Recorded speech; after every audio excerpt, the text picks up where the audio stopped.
Welcome back to Varshi's cooking and blogs. ఈ రోజు మన రెసిపీ బోటీ కర్రీ.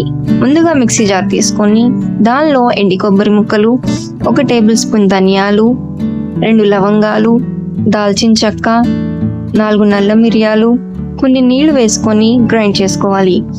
నేనైతే బోటీని ముందుగానే ఉప్పు వేసుకొని 5 విజిల్స్ వచ్చేంత వరకు కుక్ చేసుకున్నాను. ఇప్పుడు స్టవ్ మీద బాండి పెట్టి నూనె వేడైన తర్వాత కట్ చేసుకున్న ఉల్లిపాయ ముక్కలు, పచ్చిమిర్చి ముక్కలు వేసి బాగా వేయించుకోవాలి.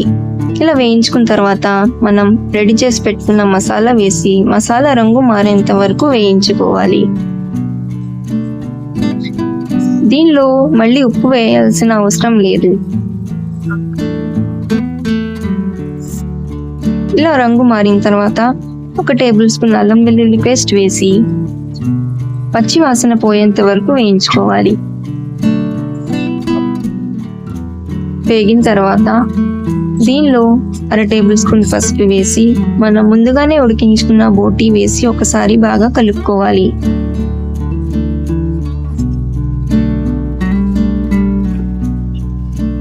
ఇలా కలిపిన తర్వాత దీనిలో 1 గ్లాస్ నీళ్లు వేసి 2 టేబుల్ స్పూన్ల కారం వేసి ఒకసారి బాగా కలిపి మూత పెట్టేసి ఒక 10 నిమిషాలు మీడియం ఫ్లేమ్లో కుక్ చేసుకోవాలి.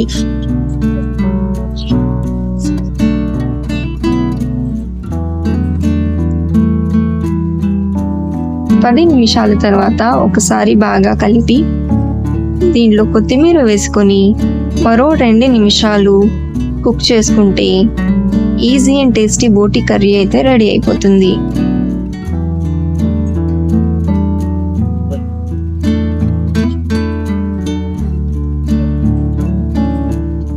చూసారుగా, బోటీ కర్రీ అయితే చాలా ఈజీగా అండ్ టేస్టీగా చేసుకోవచ్చు.